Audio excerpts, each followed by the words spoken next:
नमस्कार साथियों। तो आज है 30 नवंबर 2025।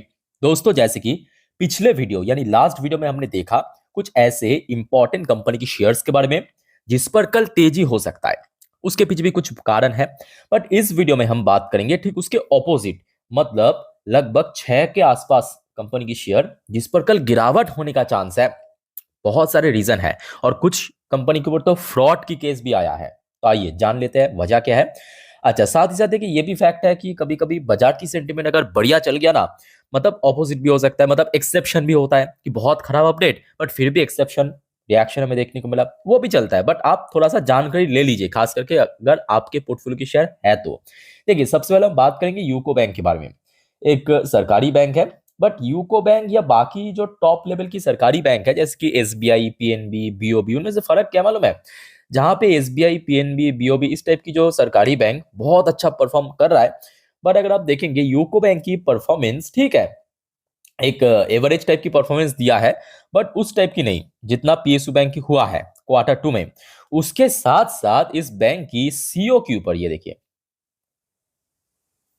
UCO bank chief stay in office despite CBI fraud chargesheet. Okay, तो बैंक की जो चीफ है उसके ऊपर ही फ्रॉडेंटल केस लागू हुआ, और ये कल की अपडेट है, 29 तारीख की अपडेट है। ठीक है। अब देखिए, कोई भी बैंक हो या कंपनी हो, उसकी जो सीईओ, सीएफओ, चेयरमैन, एमडी, इसका जो पोजीशन बहुत वाइटल होता है कोई भी बैंक के लिए, कोई भी कंपनी के लिए। अब देखना होगा कि कल इसका रिएक्शन बाजार कैसे देते हैं। तो मैं आपको थोड़ा शॉर्ट में समझा देता हूं कि एक्चुअली क्या कहा। The CEO of state owned bank, मतलब सरकारी bank, remain in office dispute a chargesheet having been filed against him. तो मतलब वो बैंक में ही था जब इनके अगेंस्ट में चार्जशीट फाइल किया गया a year ago by the country's top investigative agency alleging fraud। इसके ऊपर ही फ्रॉड केस किया है।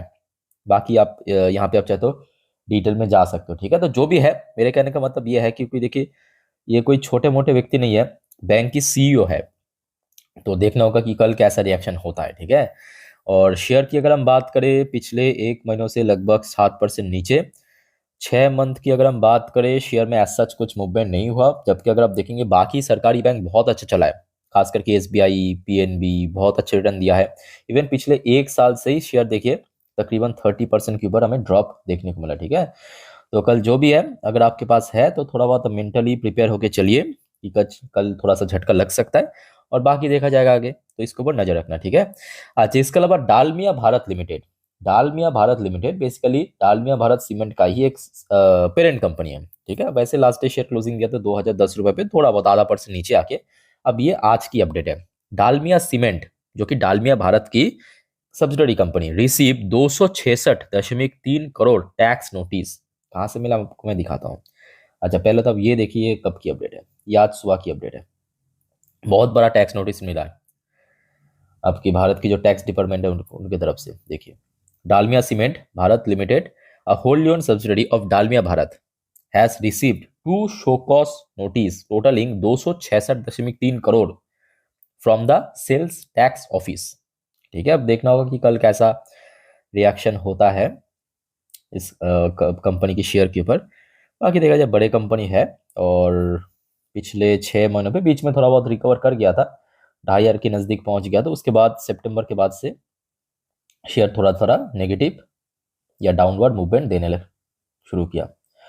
और पिछले क्वार्टर की अगर हम, पिछले क्वार्टर बहुत ही अच्छा था, बट हाँ, पिछले क्वार्टर में एक्चुअली एक्सेप्शनल आइटम के थ्रू ही मोस्टली गेन हुआ है, और जिस वजह से हमने देखा कि मार्जिन जो है लगभग 4 साढ़े 4 गुना बढ़ गया, प्रॉफिट लगभग 5 गुना बढ़ गया, 400% की ग्रोथ रखा, अर्निंग पर शेयर भी बढ़ गया, रेवेन्यू के अंदर सिर्फ और सिर्फ 10% की ग्रोथ है। ठीक है। तो उसके बावजूद भी शेयर क्यों गिरा? बेसिकली ये जो गेन हुआ था क्वार्टर 2 में, वो एक्सेप्शनल आइटम की वजह से, जो मतलब ऑपरेशनल रेवेन्यू उस वजह से नहीं। बाकी जो का देखा जाएगा। अब इमीडिएटली अगर हम बात करें, 2000 की लेवल सबसे इंपॉर्टेंट, याद रखना 2000 की लेवल सबसे इंपॉर्टेंट। ठीक है। तो कल जो भी है इसको ऊपर नजर रखिए।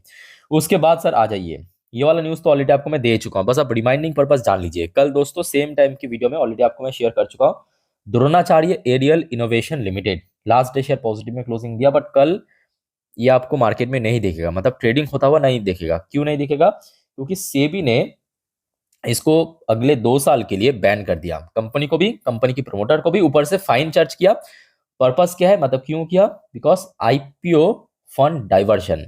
तो आईपीओ के थ्रू जब ये बाजार में लिस्ट हुआ था, वो जो फंड मिला था ना बाहर, मतलब बाजार से जो पैसा उठाया था, उसको गलत तरीके से इस्तेमाल किया था कंपनी के मालिक ने, कंपनी के बिजनेस में मतलब निवेश करने से ना करके खुद हो सकते पर्सनल उसको मतलब रूप में यूज किया था, जिस वजह से ये निर्णय लिया। तो ऑलरेडी आपको मैं कल ये अपडेट दे चुका हूँ, ठीक है। तो कल इसको भी नजर, अब देखिए नजर रखने का कोई फायदा नहीं है, अगर आपके पास है तो अगले 2 साल के लिए तो बैन हो चुका है, तो मतलब 2 साल बाद ही देखा जाएगा। ओके, तो ये एक्चुअली इंपॉर्टेंट है, जिस वजह से आपको मैं कह रहा हूँ कि अगर आपके पास है नहीं है। और लास्ट डे भी कहा था, आज भी आपको मैं बार बार अलर्ट कर रहा हूँ कि कोई भी छोटे मोटे कंपनी या एक टाइप का स्टार्टअप कंपनी आप कह सकते हो, निवेश करने से पहले बहुत अच्छे से बारीकी से सोचिए, ठीक है। जो आपकी मेहनत की कमाई है, उल्टा सीधा जगह निवेश करने से बहुत अच्छा है, ढेर गुना अच्छा है कि ऐसे कुछ रेपुटेड ग्रुप, रेपुटेड कंपनी, अच्छे कंपनी में निवेश करें, ताकि वहां पे एटलीस्ट सेफ होगा, आपका पैसा सेफ रहेगा, ठीक है। तो जो भी है कल इसको नजर रखना। उसके बाद से आ जाइए, अब कुछ फॉर्मल न्यूज है। फॉर्मल न्यूज मतलब जैसे कि एक कंपनी होगा हिताची एनर्जी इंडिया लिमिटेड। देखिए थोड़ा एक्सपेंसिव शेयर है, लास्ट डे शेयर पॉजिटिव में भी क्लोजिंग दिया। अब बात यह है कि देखिए एक domestic brokerage firm Motilal Oswal, नाम आपने सुना होगा, मोतीलाल ओसवाल ने इसको कवर किया, सेल करने की रेटिंग देने के साथ साथ 18,000 रुपए की टारगेट दिया। तो मतलब लास्ट डे क्लोजिंग के अकॉर्डिंग काफी नीचे टारगेट दिया। अब क्योंकि देखिए जरूरी नहीं है कि ये जो 18,000 की टारगेट थी इमीडिएटली पहुंच जाएगा। अब क्या होता है कि चाहे डोमेस्टिक ब्रोकरेज फर्म हो या इंटरनेशनल ब्रोकरेज फर्म हो, थोड़ा बहुत शेयर में उसका रिएक्शन पड़ता है, इतना आप जान लीजिए, ठीक है। तो थोड़ा सा शेयर रिएक्ट कर सकता है, तो जो भी होगा कल इसको नजर रखना। चलिए अगले अपडेट में, बट उसके पहले साथियों आप सभी को मैं रिक्वेस्ट करूंगा, अगर आपको वीडियो भी तक अच्छा लगा, इन्फॉर्मेटिव लगा, प्लीज वीडियो को लाइक करना और प्लीज चैनल को सब्सक्राइब करके रखना, ऐसे इन्फॉर्मेटिव वीडियो हर रोज हर वक्त पाने के लिए। और याद रखना मेरे प्यारे साथियों, आज रात की जो 10:30 की वीडियो आएगा, मतलब जिस पर हम नेक्स्ट डे मार्केट प्रिडिक्शन, मतलब कल बाजार किस तरफ खुल सकता है, Nifty bank Nifty, resistance support, detail में चर्चा करेंगे। आज पूरे दिन शेयर बाजार की अपडेट को मिस मत कीजिएगा, ठीक है। तो प्लीज चैनल को सब्सक्राइब करके रखना। अच्छा, टाटा मोटर्स पैसेंजर व्हीकल्स, इसमें देखिए कुछ ऐसा कुछ खराब न्यूज नहीं है। बात क्या है कि यहाँ पे same to same Motilal Oswal ने रिसेंटली बहुत सारे शेयर को कवर किया, उनमें से एक तो आपको मैं दिखा दिया हिताची एनर्जी, उसके साथ साथ टाटा मोटर्स पैसेंजर व्हीकल, इस शेयर को भी सेल करने की रेटिंग दिया, साथ में टारगेट प्राइस दिया 312 रुपए की, ठीक है। तो जिस पर्पज कल टाटा मोटर्स की शेयर को भी नजर रखना। और बाकी बात करें, देखिए इस बार रिजल्ट तो हमने देखा था, कंपनी की एज सच कुछ खास नहीं हुआ था, जो भी हुआ था आपकी एक्सेप्शनल गेनिंग की वजह से ही, जो प्रॉफिट कंपनी जनरेट किया था, मार्जिन इतना ज्यादा बढ़ गया, अदरवाइज कंपनी की परफॉर्मेंस कुछ खास नहीं था, ठीक है।